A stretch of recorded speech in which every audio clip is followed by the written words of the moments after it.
Assalamualaikum. Assalamualaikum warahmatullahi wabarakatuh. Alhamdulillah. Summa alhamdulillah. Alhamdulillahi wa kafa. Wassalatu wassalamu ala nabiyil mustafa. Raditu billahi rabba wa bil islami dina wa bi muhammadin nabiy rasulah. Qala Allah Ta'ala wa man ahsanu qawlan mimman da'a ila Allah wa amila shalihan wa qala innani minal muslimin. Sadaqallahul azim. Yang bahagia pengusi dan seluruh jawatan kuasa surau, seluruh para tetamu sidang pendengar yang dirahmati oleh Allah Subhanahu wa taala. Alhamdulillah. Summa alhamdulillah. Pertama-tama marilah sama-sama kita melapaskan rasa syukur kita kepada Allah Subhanahu wa taala. Saudara-saudara dan juga sahabat-sahabat kalian. Bulan lepas kita membicarakan tentang kubur adalah persinggahan akhirat kita yang pertama. Jadi saudara-saudara dan juga sahabat kalian, kitab yang kita terima pakai ini ialah Tazkirah Al-Qurtubi, yang ditulis oleh Abu Abdullah Muhammad bin Ahmad Al-Qurtubi, di antara kitab-kitab yang terkenal. Jadi bulan lepas kita membicarakan tentang kubur ini. Kubur adalah merupakan persinggahan kita yang pertama. Bila kita mati, bermulalah alam akhirat kita, saudara-saudara sekalian. Bila kita mati, bermulalah alam akhirat kita. Allah Subhanahu wa taala menyatakan, summa amatahu fa akhbarahu. Apa maksudnya? Kemudian iaitu Allah Subhanahu wa taala mematikan kita. Sesudah dia mematikan kita, maka menjadi kewajipan kepada orang yang hidup, iaitu fardu kifayah. Kita kena mandikan, kita kapankan si mati, kita semayangkan dia, akhirnya dibawa ke tanah perkuburan, saudara-saudara sekalian. Akhirnya kita akan dibawa ke tanah perkuburan. Sebab itu Allah Ta'ala menyatakan, summa amatahu fa akhbarahu. Kemudian Allah Ta'ala mematikan kita, selepas itu fa akhbarahu, kemudian mengkuburkan kita, saudara-saudara sekalian. Jadi kubur ini dia di antara dua. Sama ada dia merupakan lubang-lubang azab neraka, azab kubur, himpinan kubur, saudara-saudara sekalian. Ataupun kubur ini bermulanya segala nikmat kubur, sebagaimana taman-taman syurga dan sebagainya. Ini tempat persinggahan kita yang pertama. Kubur yang pertama, kisah Qabil dan juga Habil, yang diceritakan kepada kita, saudara-saudara sekalian. Jadi tengah hari ini, tajuk yang ada di hadapan kita, memilih tempat untuk menguburkan jenazah. Memilih tempat, saudara-saudara sekalian. Sebahagian besar di kalangan masyarakat kita, sama ada mereka berada dalam keadaan kejahilan ataupun mereka tak tahu. Jadi sudah tentulah, biasa dia kalau kita duduk di daerah itu, di qaryah itu, kalau kita mati di situ, disitulah yang menjadi tanah kubur kita, saudara-saudara sekalian. Kita tak tahu mana dia kubur yang terbaik sekali. Mana dia kubur yang terbaik sekali, tanah kubur yang terbaik, saudara-saudara dan juga sahabat-sahabat kalian. Baiklah, Abu Daud At-Tayalisi, dia menyatakan telah menceritakan kepada kami daripada Siwar bin Maimun Abul Jarrah Al-Abdi. Dia berkata telah menceritakan kepadaku seorang daripada keluarga Umar. Dia berkata, aku mendengar Rasulullah sallallahu alaihi wasallam bersabda, barang siapa yang menziarahi kuburku, ataupun dia bersabda, barang siapa yang menziarahi kuburku, maka aku menjadi saksi untuk memberi syafaat baginya. Dan barang siapa yang meninggal dunia di salah satu tanah haram, sama ada Mekah ataupun Madinah, maka Allah akan bangkitkannya dalam golongan orang-orang yang aman pada hari kiamat kelak, saudara-saudara dan juga sahabat sekalian. Hadis ini, saudara-saudara dan juga sahabat sekalian, Rasulullah mengatakan, barang siapa yang menziarahi kubur aku, ataupun barang siapa yang menziarahi kubur aku, maka dia menjadi saksi kepada aku. Ini kita bersaksi, kita ziarah kubur itu, makna kata kita bersaksi dengan Rasulullah sallallahu alaihi wasallam. Ya ayuhan nabi, inna arsalnaka syahidan wa mubashshira wa nadhira. Wahai nabi, kami utuskan engkau untuk menjadi saksi. Saksi di situ yang pertama ialah syahadah kita sesudah asyhadu an la ilaha illallah wa asyhadu anna muhammadar rasulullah.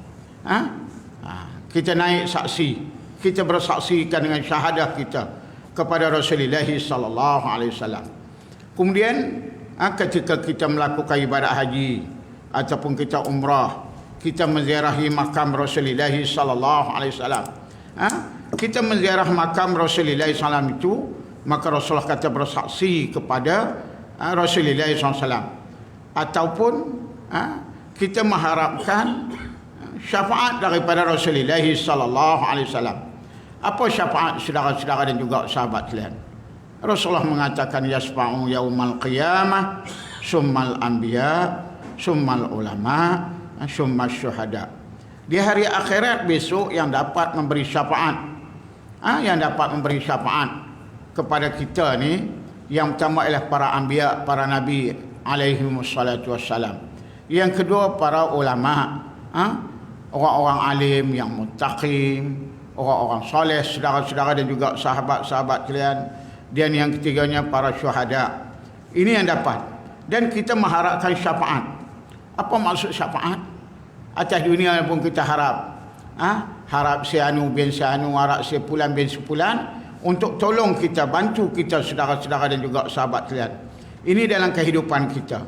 Lebih lagi lah kita akan berada di alam kubur, besok di alam mahsyar dan sebagainya.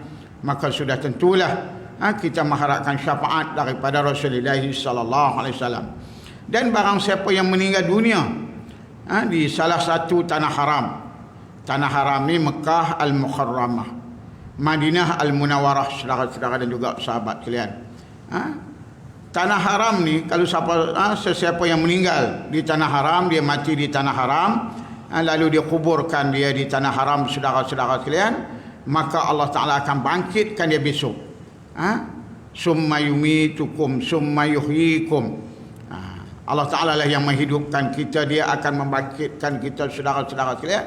Bila dibangkitkan esok, kita bayangkanlah suasana haru-hara, hara-huru, haru-hara dan sebagainya.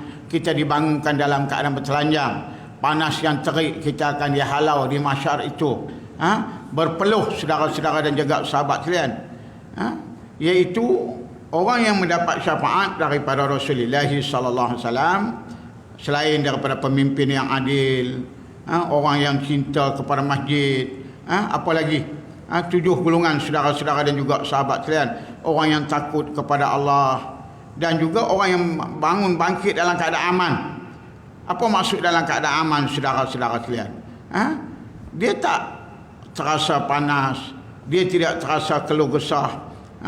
Di atas dunia pun kita tengok suasana hara-hara yang ada, di Syria baik, di Palestin baik, saudara-saudara sekalian, di Iraq baik, saudara-saudara sekalian. Maka sudah tentulah suasana begitu, suasana yang mendatangkan azab kepada kita. Jadi orang yang mati di tanah haram ini dibangunkan, dibangkitkan dalam keadaan aman. Kita kata relax ya. Ini dia saudara-saudara dan juga sahabat-sahabat sekalian. Sebab itulah adalah hadis yang lain, daripada Al-Bukhari, daripada Imam Muslim, juga merayakan daripada Abu Hurairah radhiyallahu anhu. Dia berkata malaikat maut pernah diutuskan kepada Nabi Musa alaihissalam untuk mencabut akan nyawanya. Ketika malaikat maut datang, maka Nabi Musa dia tampak sampai comot matanya, lebam, sepet matanya, saudara-saudara sekalian, mata malaikat maut tadi. Maka malaikat maut itu kembali kepada Allah Subhanahu wa taala. Seraya dia berkata, dia beritahu, engkau iaitu Allah telah mengutuskan aku kepada seseorang hamba-Mu yang tak mau mati. Jadi malaikat maut bila dia berdepan dengan Nabi Musa alaihissalam, Nabi Musa tampar dia. Ada riwayat yang lain, Nabi Musa tumbuk saudara-saudara dan juga sahabat-sahabat sekalian sampai lebam, sampai comot mata dia. Lalu dia balik, dia kembali menghadap Allah Subhanahu wa taala. Maka Allah Taala tanya, kenapa mata kamu yang lebam, yang comot sampai begini? Maka dia ceritalah bahawa Nabi Musa tampar dia. Dalam riwayat yang lain, dalam riwayat yang lain daripada Abu Hurairah juga, maka malaikat maut datang kepada Nabi Musa alaihissalam dan penuhilah panggilan Tuhanmu. Maka Nabi Musa dia tumbuk akan mata malaikat maut sampai cepet, sampai lebam. Seterusnya seperti mana hadis di atas, saudara-saudara dan juga sahabat sekalian. Lalu Allah Subhanahu wa taala berkata, bila malaikat maut ni akhirnya dia kembali dia menghadap Allah Subhanahu wa taala, maka Allah Taala menyatakan, kamu pergi elok-elok, kamu bagi salam kepada dia, kamu maklum kepada dia, kamu bagi tahu kepada dia, kata aku nak berjumpa dengan dia. Kenapa saudara-saudara dan juga sahabat sekalian? Nabi Musa ni dia antara Nabi, orang Kelantan dia panggil gelebe, orang belah utara dia kata hak kepala masam ni. Sebab apa? Rasulullah sallallahu alaihi wasallam, Halimatun Sa'diyah bela dia daripada kecil, daripada baby, menyusukan dia dalam keadaan cuaca di Taif pada ketika itu cukup yaman. Saudara sekalian, Allah Ta'ala limpahkan susu, rezeki dan sebagainya. Kemudian dia serah balik kepada Abdul Muttalib. Bayangkanlah kita yang duduk dengan Tok Wan, duduk dengan Tok Wan. Tok Wan ni dia manja dengan cucu habislah. Kasih sayang Tok Wan dengan cucu ni, anak tak boleh main atas kepala. Bang, boleh anak main atas kepala? Ada yang ada cucu dah. Kalau lapis-lapis saya ni paling kurang berbelah orang. Cucu saudara sekalian, anak tak boleh ragas kepala. Kita nak tidur tengah hari, anak kita halau pergi jauh. Tapi cucu boleh duduk atas reba, duduk atas dada, boleh main janggut kita dan sebagainya. Allah. Seorang nenek, seorang Tok Wan, seorang Tok Ki, sudah tentulah balayan kasih sayang dia seorang cucu, seorang yang manja, saudara-saudara dan juga sahabat sekalian. Ini bi'ah, suasana yang ada. Tetapi Nabi Musa, bila dia lahir, akta yang ada pada waktu itu, siapa yang melahirkan anak lelaki, maka baby lelaki, dia akan dibunuh, saudara-saudara sekalian. Jadi mak dia ni akhirnya hanyut, buah dalam tong hanyut ke sungai, saudara-saudara sekalian. Pendek kisahnya, akhirnya dulu bukan ada lebuh raya, bukan ada RNA. Ada RNA tak ada. Laluan-laluan utama ialah di sungai itulah. Petang-petang Firaun, Asia isteri dia duduk berehat, bersantai tepi sungai. Bila dia lalu, dia tengok tong yang lalu. Tengok ada baby. Comel, bukan main baby ni, mata putih bercelak dan sebagainya. Akhirnya dia ambil saudara-saudara sekalian.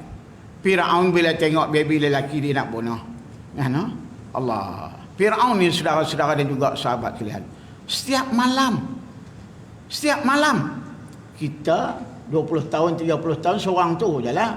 Kereta boleh tukar, isteri tak boleh tukar bang. Handphone boleh tukar, isteri tak boleh tukar. Isteri boleh giliak mengamuk. Firaun ni setiap malam bertukar, perempuan bertukar, saudara-saudara sekalian. Asia ni salah seorang isteri dia. Asia kata, bang, kita tak ada anak bang. Allah Ta'ala tidak kurniakan zuriat. kepada Firaun. Firaun ni hidup beratus tahun. Dia berkuasa saja 400 tahun. Allah bala tentera dia berjuta-juta. Empayar kekuasaan dia sampai ke Afrika. Bukan saja negara-negara Arab. Tetapi Allah Ta'ala tidak kurniakan zuriat kepada dia, saudara-saudara dan juga sahabat kalian. Asyah kata, bang, kita tak ada anak bang, kita belah lah bang. Akhirnya bawa balik lah. Bawa balik. Ini mukjizat kepada Nabi Musa AS. Bila dia besar, Firaun yang membesarkan dia. Istana sausana Firaun, saudara-saudara dan juga sahabat kalian. Nabi Musa ni tarik janggut Firaun. Kecil-kecil dia tarik janggut dah. Bara api. Dia genggam, dia tokak saudara-saudara dan juga sahabat kalian. Allah. Jadi kisah dia, yang dia berhijrah kepada Syam, Nabi SAW pada waktu itu. Dia tampar Arab Qibti tu, kena penampar dia mati, saudara-saudara sekalian. Allah. Begitu juga kisah dia bila dia berdepan dengan malaikat maut Azrail ni, tanpa maklum kat dia, tanpa bagi tahu kat dia, dia tampar saudara-saudara dia juga. Ada riwayat mengatakan dia tumbuk saudara-saudara dan juga sahabat-sahabat sekalian. Allah. Baiklah. Ini kisah Nabi Musa alaihissalam. Yang seterusnya saudara sekalian, Rasulullah sebut apa? Barang siapa yang mati di Madinah, maka matilah di sana. Sesungguhnya aku memberi syafaat kepada orang yang mati di sana. Rasulullah kata, barang siapa yang mati di Madinah, maka matilah di sana. Sesungguhnya aku memberi syafaat kepada orang yang mati di sana. Allah. Ini rezeki masing-masing lah saudara-saudara sekalian. Rezeki masing-masing saudara-saudara sekalian. Kita kenal Ustaz Taliban, Ustaz janggut panjang Nur Azli tu. Allah. Anak dia mengaji di Madinah, Universiti Madinah, Kombo. Anak dia di antara pelajar yang terbaik saudara-saudara sekalian. Bila Kombo ni, orang bagilah jaket kat ayah dia, kat mak dia. Dia pun pergilah. Nak pergi Madinah, pergilah sekali buat umrah. Habis umrah semua di Mekah. Lepas tu nak meraihkan anak dia, ziarah makam Rasulullah sallallahu alaihi wasallam, saudara sekalian. Pagi besok nak terbang balik. Malam tu lepas Isya, balik keluar daripada Masjid Nabawi itu ke hotel. Dia rasa penat, dia rasa lemah, dia rasa pedih dada, saudara-saudara dan juga sahabat-sahabat sekalian. Dipimpin dalam keadaan tidak bermaya. Dan akhirnya Allah jatuh, tidak sedarkan diri. Allah akhirnya qalu inna wa inna ilaihi raji'un. Rezeki dia lah, saudara-saudara dan juga sahabat-sahabat kalian. Kita nak pergi umrah, kita buat kenuri. Buat kenuri, baca Yasin, minta doakan kita selamat pergi dan selamat balik. Selamat pergi dan selamat balik. Ada orang minta baca Yasin, minta mati di sana. Allah. Ada juga di kalangan kita. Panggil orang baca Yasin, nak pergi haji, nak pergi umrah, hampa doa lah. Mintalah supaya aku pergi ni tak balik dah. Sama ada mati di tanah haram di Mekah ataupun mati di Madinah, saudara-saudara dan juga sahabat kalian. Siapa lagi hari tu? Sa'wan. Ramai di kalangan kawan-kawan kita yang pergi umrah, yang pergi haji, yang mati di sana. Di mana Rasul sebut apa? Sesungguhnya aku akan memberi syafaat kepada orang-orang yang mati di sana, saudara-saudara dan juga sahabat kalian. Sayyidina Osman, khalifah yang ketiga. Bila berlaku hara-hara, zaman Sayyidina Osman ni berlaku hara-hara, tuntutan saudara-saudara dan juga sahabat-sahabat kalian. Dia dikepung, dia diperangi. Ketika rumah dia tu dikepung, saudara-saudara kalian, Hasan dan Husain. Hasan dan Husain ni anak kepada Sayyidina Ali. Masuk kot tingkap, masuk kot atap, kot bumbung. Akhirnya berjaya masuk dan berjumpa dengan Sayyidina Osman. Bagi tahu kat Sayyidina Osman, ya, mereka Hasan dan Husain ni nak selamatkan Sayyidina Osman, nak keluarkan Sayyidina Osman daripada rumah dia, daripada Madinah pada waktu itu. Lalu kata Sayyidina Osman, aku tak nak pergi, biarlah aku mati di sini. Biarlah dia mati di Madinah, biarlah jasad dia tadi ditanam di tanah perkuburan baqi' untuk saudara-saudara dan juga sahabat sekalian, dan Allah Ta'ala makbulkan permintaan dia saudara-saudara sekalian. Allah.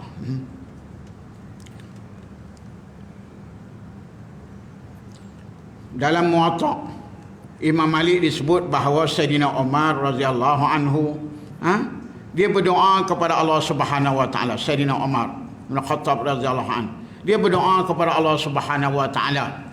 Apa doa dia? Ya Allah, kurniakanlah kepada aku mati syahid pada jalanmu, jalan Allah Subhanahu wa taala.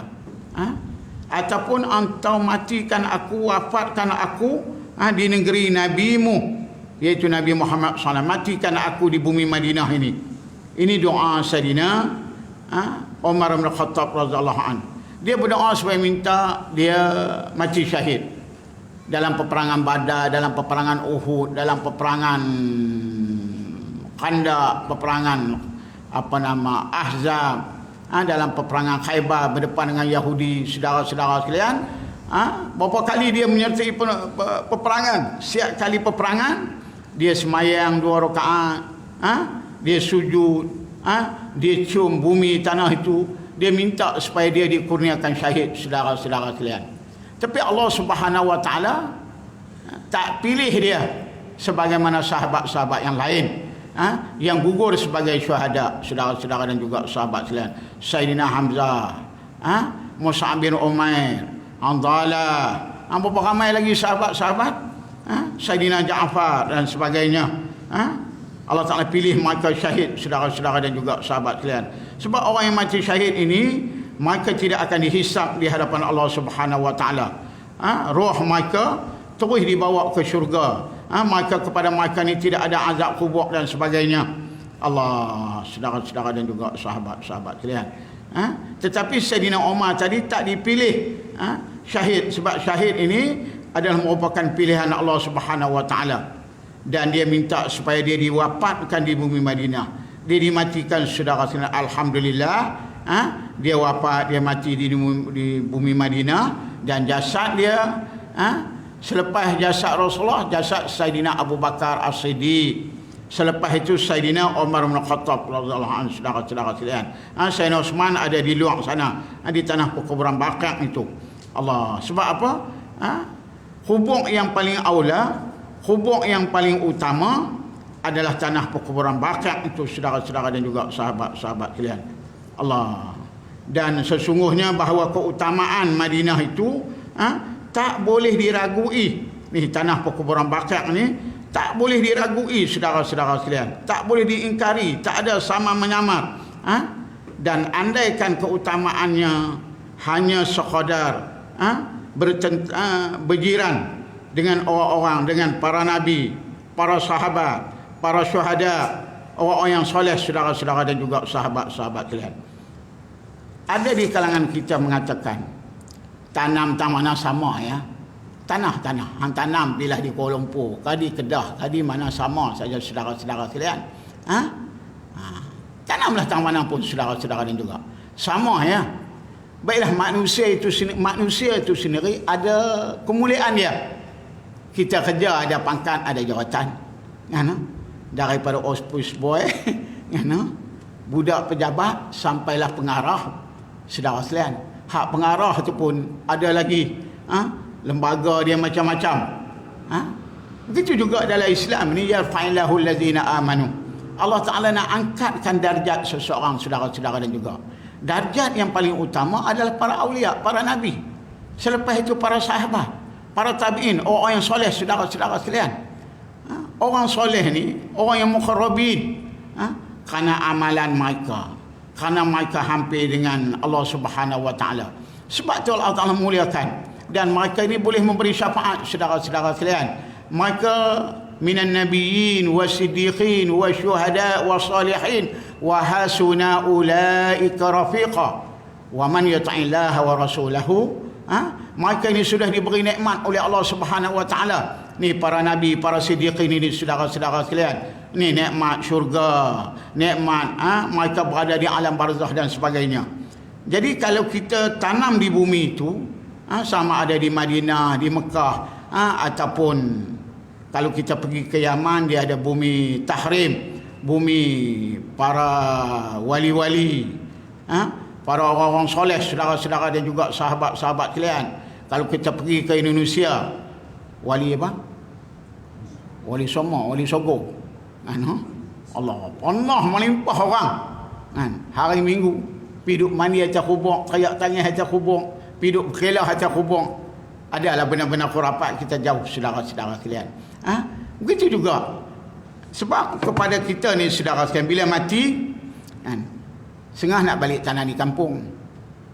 Balik tanah di kampung. Datuk nenek dia di kampung, duduk di Kuala Lumpur. Balik tanah di kampung. Kecuali lah COVID ni darurat ni lain saudara-saudara sekalian. Kalau dalam keadaan aman, mati di hospital mana, mati tang mana, dia akan bawa balik di kampung saudara sekalian. Di tanah-tanah perkuburan ni juga, kalau di kampung tu sendiri, dia ada kubur keluarga. Kubur keluarga. Siapa biasa pergi Kairah, pergi Mesir, saudara-saudara dan juga sahabat kalian. Di Mesir, kalau kita pergi ziarah makam imam kita, Imam Syafi'i belakang tu, dia buat macam dengan rumah. Satu keluarga, satu rumah. Satu keluarga, satu kubur, satu kubur, satu kubur. Orang-orang fakir, orang-orang miskin, orang-orang fakir di Mesir ni, bukan seorang dua, berjuta. Duduk atas kubur tu lah. Bila mati, dia angkat semen, dia bubuhlah jasad tu. Pokok fakir dia tumpang duduk atas tu lah. Bau hangin, pahit. Ni jasad banyak-banyak orang ni, saudara-saudara dan juga sahabat kalian. Nak sebutnya kita ni kalau mati, kita tanam di tanah perkuburan. Kubur tu pula, oh ini keluarga kita, ini keluarga si fulan, ini keluarga si fulan, ini keluarga si fulan, saudara-saudara dan juga sahabat-sahabat kalian. Padahal kita boleh pilih. Contohnya, Dr. Abdul Aziz Hanafi, kita kenal dia macam kuasa fatwa, pensyarah, seorang da'i, duduk di Kuala Lumpur, pensyarah universiti dulu. Baiklah. Dia saya orang Perlis, tapi dia duduk di Jitra. Dia jadi pengarah Kolej Islam Darul Ulum, pensyarah Universiti Insaniah dan sebagainya. Dan dia pun kena serangan jantung, sakit dan sebagainya. Saya ziarah dia. Dia kata, Puzi, saya kata nak wasiat apa kat saya ni, panggil anak dia lah. Anak dia yang angkat air kita mari ni, tetamu. Dia tu duduk atas pangkin dah. Duduk atas katil dah. Saya kata, doktor nak wasiat kena ada anak. Dia kata, Puzi, ni dia kata, hai, dengar dia dah. Aku ni kalau aku mati, dia kata, tu pergi tanam di tanah perkuburan Muassasah Darul Ulum. Kalau saudara pergi daripada Leksak nak pergi Kuala Nerang, sebelah tu ada Kolej Islam Darul Ulum. Belah kanan tu. Tepi itu ada tanah perkuburan dalam Muassasah Darul Ulum. Almarhum Ustaz Fazlin tanam situ, Ustaz Izan tanam situ. Banyak dia antara ulama-ulama, tutup guru tanam di situ, saudara-saudara sekalian. Maka Dr. Aziz Hanafi dia kata, kalau aku mati esok, bawa ke tanam situ. Bawa tanam di situ. Saya tanya dia apa pasal? Dia kata, anda tak baca ke doa? Apa doa selalu kita baca? Allahumma ja'alni min ahlil khair wa amitna min ahlil khair. Apa maksudnya? Ya Allah, golongkanlah aku, masukkan aku di kalangan ahlil khair. Ahlil khair ni adalah orang yang soleh, orang alim, orang yang soleh, saudara-saudara dan juga orang yang baik, saudara-saudara sekalian. Wa amitna min ahlil khair, dan matilah kan aku, bersamakan aku bersama dengan ahlil khair. Mati tak sama. Si fulan dah mati, si fulan dah mati, saudara-saudara sekalian. Maka bila dia mati, orang mari ziarah dia, orang tanya, nak simpan di mana? Padahal kubur tu belakang rumah dia ya. Di taman dia duduk tu ada masjid, kubur belakang rumah dia. Tapi dia wasiat. Bila mati, bawa aku tanam, simpan di situ, saudara-saudara dan juga sahabat-sahabat kalian. Allah, saudara-saudara dan juga sahabat-sahabat yang dirahmati oleh Allah Subhanahu wa taala. Kenapa saudara-saudara dan juga sahabat-sahabat kalian? Ini daripada Abu Sa'id Al-Malini dalam kitab Al-Mutalaf wal Muqalaf, daripada Abu Bakar Al-Kharaiti, dalam kitab dia Ahli Al-Qubur, telah mengeluarkan satu hadis daripada Sufyan As-Sauri, daripada Abdullah bin Muhammad Al-Uqaim, daripada Ibnu Hanafiyah, daripada ahli radhiyallahu anhu, dia berkata Rasulullah sallallahu alaihi wasallam menyuruh kami supaya mengkuburkan mayat-mayat kami di tengah orang-orang yang soleh. Rasulullah kata kepada mereka, ini dalam kitab ni pun tajuk dia kubur. Kitab tu menceritakan kisah ini, di mana Rasulullah kata kepada Sayyidina Ali, karamallahu wajah, Rasulullah kata apa saudara sekalian? Dia menyuruh kami supaya mengkuburkan mayat-mayat kami di tengah orang-orang yang soleh, kerana sesungguhnya mayat-mayat itu merasa terseksa oleh tetangganya yang buruk, sebagaimana orang yang masih hidup terasa seksa. Kalau kehidupan kita di dunia, kalau jiran tetangga kita ni orang yang buruk, buruk akhlak dia, buruk perangai dia, saudara-saudara dan juga sahabat sekalian, kita hidup pun tidak tenteram dan sebagainya. Begitulah juga kita hidup di alam kubur. Kalau jiran kita tadi orang-orang yang soleh, saudara-saudara dan juga sahabat sekalian, segala syafaat, amalan mereka, ganjaran yang mereka dapat, kita akan dapat tempih sama saudara-saudara dan juga sahabat-sahabat sekalian. Apabila seseorang daripada keluarga kamu sekalian yang meninggal, maka perbaikilah kafannya, laksanakanlah wasiatnya dengan segera, galikalah kuburnya dalam-dalam, dan hindarkanlah dia daripada tetangga yang jahat. Kalau ahli keluarga kita yang meninggal, Rasulullah kata apa? Yang pertama, perbaikilah kain kafan dia itu, tunaikanlah laksana, segerakanlah wasiat yang diwasiat saudara-saudara sekalian, dan tanamlah kubur dia, dan hindarkanlah daripada tetangga. Maksudnya jangan kita tanam sebelah kubur orang-orang yang fasik, orang-orang yang asi, orang mujrimin, orang yang melakukan maksiat, saudara-saudara dan juga sahabat-sahabat sekalian. Seorang sahabat dia bertanya, wahai Rasulullah, apakah tetangga yang soleh memberi manfaat di akhirat? Lalu Rasulullah tanya balik kepada si fulan yang bertanya, apakah dia bermanfaat di dunia? Jawab si fulan itu, ya. Maka jawab maka beliau berkata, Rasulullah berkata, demikian pula dia memberi manfaat kepada akhirat. Macam sebutkan tadi, kalau kehidupan kita di dunia, kalau jiran kita baik, saudara-saudara sekalian, harta benda kita, rumah tangga kita, anak kita dan sebagainya, Allah dia jaga saudara-saudara sekalian, aman kehidupan kita. Tetapi kalau jiran kita ni dengan mabuk, dengan muzik dia, Allah, saudara-saudara, rimah kita, saudara-saudara dan juga sahabat sekalian. Begitulah juga kehidupan kita di alam barzakh, saudara-saudara dan juga sahabat sekalian. Apa yang diceritakan oleh Abu Abdullah Muhammad bin Ahmad Al-Qurtubi ini, dia kata satu riwayat, satu cerita, ada seorang perempuan di tanah perkuburan Qartaba, di Qurtubi itulah. Semoga Allah mengembalikan dia ke tempat yang lebih baik. Suatu ketika dia datang kepada keluarganya dalam keadaan mimpi. Lalu dia mengecam mereka dan mengeluh seraya berkata, apakah tidak ada tempat lain yang kamu nak kuburkan aku di sini? Karena tempat ini adalah tempat pembakaran.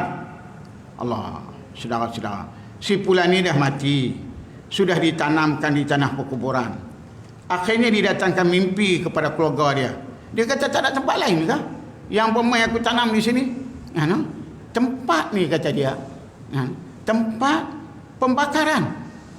Lalu waris dia, keluarga dia, keesokan hari pergilah ziarah kubur si fulan, si perempuan tadi, dan tengok di sekitar dia, tempat ni tak ada pembakaran pun. Bukan tempat duk bakar sampah, tempat duk bakar kayu, tempat macam tempat kubur Hindu, kubur orang Buddhis, saudara-saudara dan juga sahabat-sahabat sekalian. Maka mereka meneliti, dan akhirnya dia bertanya, sesiapa yang telah kuburkan perempuan tadi di tempat ini? Maka ditemukan, bila pergi tengok, pergi cek, kubur tu tak ada siapa bakar pun. Rupa-rupanya saudara-saudara dan juga sahabat sekalian, yang menjadi jiran kepada kubur ni tadi adalah seorang yang zalim, seorang yang fasik, seorang yang zalim, saudara-saudara sekalian. Jadi orang zalim tadi diazab oleh Allah Subhanahu Wa Taala. Jadi tempeh azab si zalim tadi sehingga dia rasa perempuan tadi seolah-olah dia rasa sebagaimana dia dibakar saudara-saudara dan juga sahabat-sahabat kalian. Maka akhirnya keluarga dia tadi dia datangkan mimpi dan akhirnya ahli keluarga dia pindahkan dia kubur tadi.